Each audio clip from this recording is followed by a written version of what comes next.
Hindi kita inaaway, wag mo ipagtanggol yung AKAP pag hindi mo alam. Kasi lahat kami hindi alam.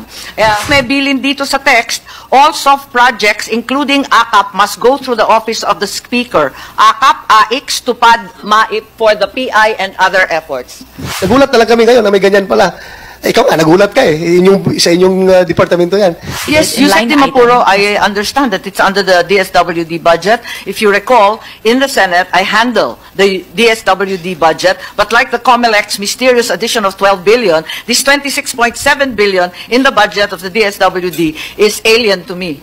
DSWD has these magical projects that no one has ever heard of before. We don't create magical projects, Madam Chair.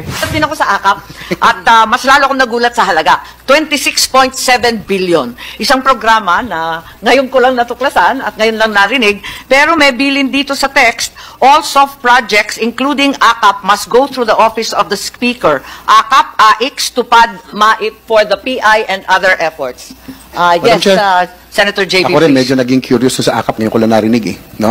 Siguro can ask DSWD, what is this program about? Is it just between the House and, kasi wala ko kami sa Senate na alam niyan eh. So is it with DSWD and the House of Representatives, yung program?